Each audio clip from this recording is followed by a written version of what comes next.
Nous y voilà. Cody Rhodes contre Roman Reigns pour le championnat indisputé de la WWE et universel. Mon Dieu, il y a tellement de choses à dire.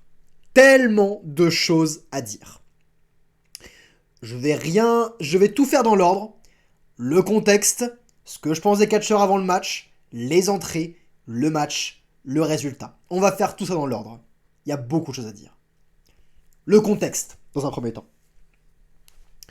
Cody Rhodes, Roman Reigns. Roman Reigns, champion depuis plus de 950 jours. Champion invaincu, invulnérable, au sommet du monde, au sommet de la chaîne alimentaire.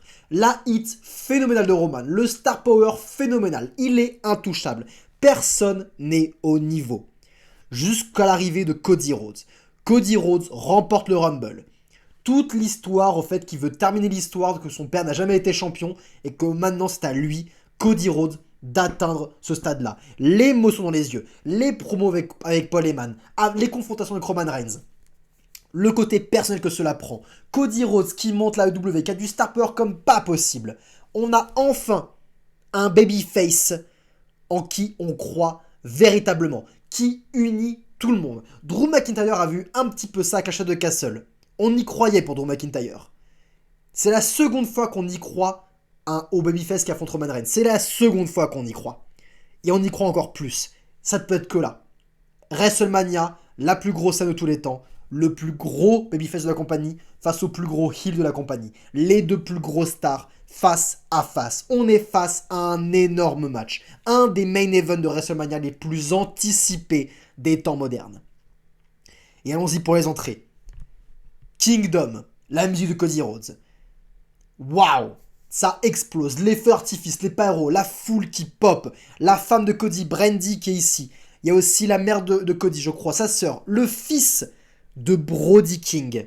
Le fils de Brody King est présent. Brody King, qui est un ami de Cody Rhodes, il est présent et Cody lui remet sa ceinture. C'est magnifique ce qui se passe. Et il y a beaucoup d'émotions dans les yeux de Cody. C'est beau ce qui se passe. Arrivé ensuite de l'antagoniste, du heel, Roman Reigns. Beaucoup de piano, une entrée un peu mafieuse, très classe, très menaçant, très sobre. Les deux sont face à face, la foule est à fond, le babyface fonctionne, le heel fonctionne. Encore une fois, les deux plus gros stars de la compagnie sont prêtes pour un match et j'aurai le temps qui reste et il reste plus de 40 minutes de show. Et on va avoir 35 minutes de match, un main event à la hauteur en termes de durée. Et 35 minutes, c'est long, et ils ont pris le temps pour raconter une histoire, pour travailler la foule.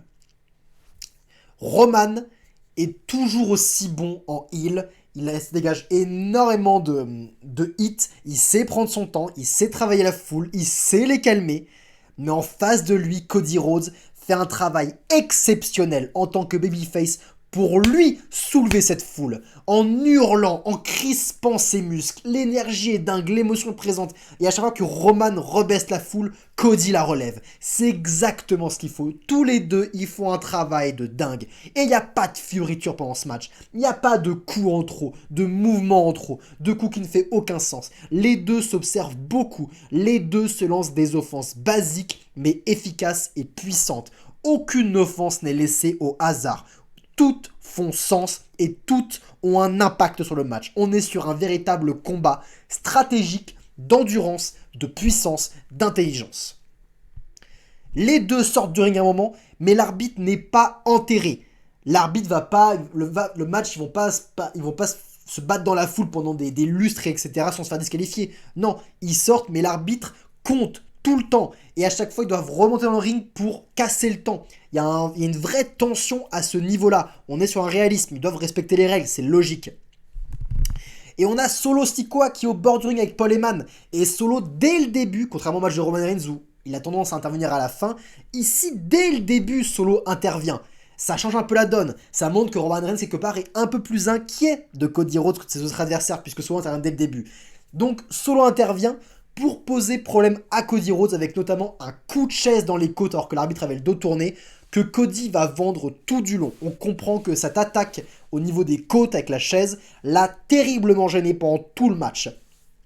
Et un peu plus tard, il a volé la ceinture de Cody à Brody Jr., au fils de Brody King, pour mettre un putain de coup de ceinture dans le dos de Cody, que Cody a vendu comme pas possible. C'était génial encore une fois. Mais là, c'est le coup de trop. L'arbitre l'a vu et l'arbitre sort Solo du ring. Solo Sikoa est hors de l'équation. Un membre de la Bloodline en moins. Cody, un peu plus tard dans le match, parvient à contrer Roman Reigns et l'envoie à travers la table des commentateurs en l'envoyant valser au-dessus de lui. Grosse pop de la foule. Il retourne dans le ring et alors que Reigns tient la ceinture de Cody Rhodes pour le fracasser avec, Cody contre avec un super kick, puis le premier Crossroads. Compte de 2. Fou. On est chaud. On y est. On va commencer avec les gros mouvements à partir de ce moment-là. Roman Reigns remonte, il contre, il place le finisher du Rock, le Manhandle Slam, sur Cody Rhodes. Compte de 2. Pop de la foule. On a une tentative de Superman Punch, mais Cody contre et place un putain de pedigree. Le finisher de Triple H, énorme pop, compte de 2. Énorme pop parce que Cody Rhodes l'avait teasé plusieurs fois ce coup. On connaît son rapport avec Triple H, le fait qu'il avait fracassé le trône à la AEW, le fait qu'il revient ici, le fait qu'ils aient des échanges lors du Hall of Fame, que c'est le plus gros babyface, c'est le business. Et plusieurs fois, il avait teasé un pedigree sans jamais vraiment le faire. Là, enfin, il place un pedigree et c'était le parfait moment pour le faire et le parfait endroit. La pop était dingue. Bref, mais compte de 2. On a une tentative de spear de Roman Reigns, mais Cody Rhodes contre avec un figure 4 leg lock sur Roman Reigns. Le selling est génial, ils prennent le temps, la douleur est palpable. Roman Reigns retourne à prise de soumission pour que Cody Rhodes la subisse, mais Cody attrape les cordes. Cody est maintenant sur la 3ème corde. Il saute sur le champion, ce dernier esquive et boum, il place un spear. Le finisher, 1, 2, Cody kick out. La foule est complètement on fire, on est on fire aussi, et Reigns commence à être frustré. Et là, le match va devenir un peu plus intense. Il est très frustré, il commence à être en colère, et il commence à envoyer une série de punch extrêmement agressifs sur Cody Rhodes. C'est vraiment intense qu'on regarde. Et là, il le relève et place sa guillotine. La prise de soumission qui a endormi plus d'un adversaire de Roman Reigns. Cody scelle, il est en train de succomber, de s'évanouir, mais il se bat, il lève le poing, et Roman Reigns du coup directement, il l'emmène au sol, il serre plus fort, il met les jambes, il encercle, il encercle Cody Rhodes avec ses jambes, j'ai pas de meilleur moyen de le dire, et il serre plus fort. Mais Cody n'abandonne pas et parvient tant bien que mal à s'extirper de la guillotine. Je crois que c'est la première personne à le faire, la foule elle pop comme pas possible. Peut-être que Bryan Danielson l'avait fait une fois, je sais plus, mais en tout cas Cody le fait. Et Cody, à son tour, c'est à lui d'envoyer une série de punchs brutaux et intenses sur Roman Reigns. On se croirait à l'UFC, c'est fantastique. Sauf que l'arbitre n'est plus dans le ring à ce moment. Cody prépare un crossroads, il est prêt à anéantir Roman Reigns, mais les Usos interviennent évidemment. Super kick sur Cody Rhodes, puis Wandy, Cody Rhodes est KO. Sauf que Sami Zayn et Kevin Owens interviennent avant que tout ne dégénère pour changer la donne. Ils extirpent les Usos et c'est à leur tour de se venger. Hop, stunner sur Roman Reigns suivi d'un Helluva Kick. Les deux adversaires, Cody Rhodes et Roman Reigns, ont pris autant cher et Sami et Kevin s'occupent des Usos. Les Usos sont hors de l'équation. Il n'y a plus personne. Roman Reigns n'a plus personne. Il est livré à lui-même face à Cody Rhodes. Et on y croit, le climax arrive enfin.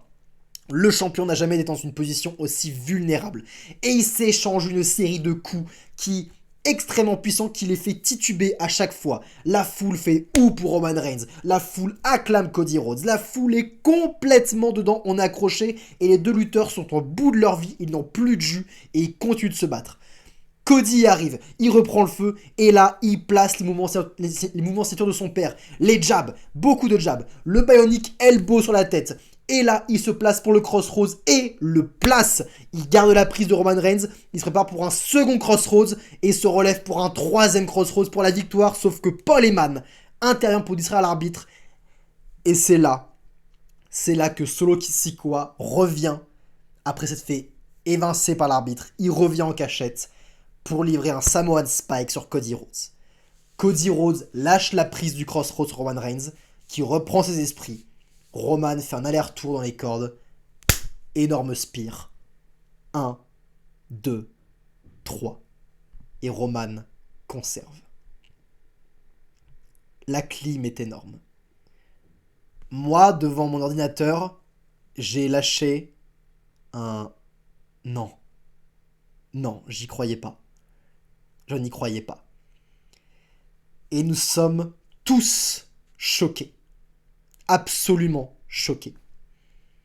En effet, ce WrestleMania, bien que très très bon dans l'ensemble, était trop prévisible. Trop prévisible. On s'attendait à beaucoup de résultats qui se sont arrivés. Il fallait nous surprendre, et ils ont décidé de nous surprendre ici. L'histoire qui nous a été racontée, c'est que on aura beau faire quoi que ce soit, les lutteurs auront beau faire quoi que ce soit, Roman Reigns est intouchable, et comme il l'avait dit en interview face à Ariel Helwani, il ne perd pas.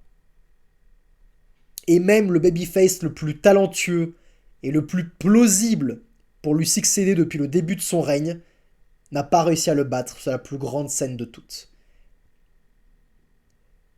Avec toute l'histoire, avec toutes les promos, avec toute l'émotion, même ce babyface-là n'a pas réussi à détrôner Roman Reigns. C'est chaud. Une fois que l'on digère ce résultat, on repense au match, et il faut avouer, il faut le dire, ce match était une véritable réussite. Cody Rhodes et Roman Reigns ont réussi à faire mieux que Rhea Ripley et Charlotte Flair, et il fallait le faire. Il fallait le faire. Je pense que c'est le match qui m'a fait dégager le plus d'émotion depuis ce début d'année. Je pense que ce match est meilleur que le MJF contre Bryan Danielson en termes d'émotion pure, en termes d'ascenseur émotionnel, en termes d'implication émotionnelle. La fin peut paraître décevante, oui, et elle est décevante la fin. Mais c'est ce que la WWE voulait que vous ressentiez. Et je ne sais pas dans quelle direction ils vont aller. Pourquoi cette décision ? Comme je l'avais dit plus tôt, pour moi, la seule chose qui justifie d'un point de vue créatif que Roman Reigns batte Cody Rhodes, c'était de une, pour établir un record, dépasser les 1000 jours, et de deux, juste pour iconiser encore plus Roman Reigns, pour le rendre encore plus intouchable, pour vraiment dire que oui, il est au-dessus des chaînes élémentaires, il est au-dessus de tout, c'est le boss final, c'est la plus grosse star de la compagnie, et il sera jamais indétrônable. C'est les deux seules raisons que je vois pour ça.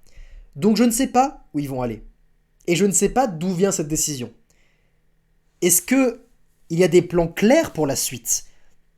Est-ce qu'ils savent où ils vont avec cette décision ? Est-ce que c'est clair maintenant, sur les 6 prochains mois ? Est-ce que c'est une décision de Vince McMahon qui a repris un peu de pouvoir ? Ou bien est-ce que c'est une décision de Triple H ? Est-ce que c'est une décision qui a été influencée par ceux qui ont acheté la WWE récemment ? Est-ce que cette décision était prévue depuis le début ? Nous n'en savons rien. Nous verrons bien ce que l'avenir nous dira. Mais une chose est sûre, Cody Rhodes et Roman Reigns doivent se réaffronter. La raison est simple, c'est que Roman Reigns n'a plus personne en face de lui. Cody est le seul véritable prétendant plausible au titre. C'est le seul. Et s'il ne se raffronte pas, ça veut dire que Roman Reigns doit tenir son titre pendant encore plus d'un an, jusqu'à ce que quelqu'un avec le star power et le talent de Cody Rhodes en babyface, une nouvelle personne qui a cette même hype, lui arrache ses titres. Ou alors ça n'arrivera jamais, et Roman Reigns restera invaincu jusqu'à la fin de son règne, quand lui-même aura décidé de mettre fin à son règne, quand il aura lui-même décidé de lâcher ses titres. Et marquer ainsi l'histoire. Nous verrons bien. S'il faut parler que du match et des émotions, tout ce que je vais dire, c'est qu'ils n'ont pas démérité. Ils ont fait l'un des meilleurs main events de WrestleMania depuis un bon bout de temps. C'était une dinguerie, c'était 34 minutes de classique. C'était fou. Drew McIntyre contre Roman Reigns était mon match préféré de la carrière de Roman Reigns pour une défense de titre. Je pense que ce match lui est arrivé à la hauteur, si ce n'est qu'il l'a dépassé. C'était dingue. Et c'est ainsi que se conclut ce WrestleMania 39 sur la surprise générale avec un bon coup de clim. Et je pense que ce WrestleMania restera dans les annales. Cette nuit 2, d'un point de vue global, était moins réussie que la nuit 1. La nuit 1 était beaucoup plus consistante en termes de qualité de match. Celle-là avait ses faiblesses, hein, le Fatal 4-Way féminin, le Miz contre Shane McMahon avec Shane qui se blesse, le Edge contre Finn Balor qui était clairement décevant et pas à la hauteur, Asuka Bianca Belair qui était sympa sans plus. On a juste eu Brock Omos et le championnat intercontinental qui étaient à la hauteur de cette soirée, mais le main event était vraiment fantastique. On a eu un main event à la hauteur, ils n'ont pas démérité, ils ont pu surélever et réélever le niveau de cette nuit 2. C'était un très bon WrestleMania. Et c'est donc la fin de cette saison de la WWE. Le Raw après WrestleMania va montrer dans quelle direction ils vont aller maintenant. Je pense que beaucoup de réponses à nos questions vont avoir lieu sur les décisions qui ont été prises, en particulier sur les décisions concernant la Bloodline. Où est-ce qu'ils vont aller? Je pense qu'il faut regarder Raw demain pour le savoir. C'est un beau geste de la WWE, c'est un geste surprenant. Mais Cody Rhodes est un immense babyface. Roman Reigns est une immense star, est un immense champion. Les deux marquent l'histoire. Bref, c'était Kozak, c'était tout pour ma review de WrestleMania. J'espère que vous avez beaucoup aimé cette soirée. On se retrouve demain pour parler du Raw après WrestleMania et enfin terminer ce gros week-end riche en émotions. Prenez soin de vous, bande de fans de catch.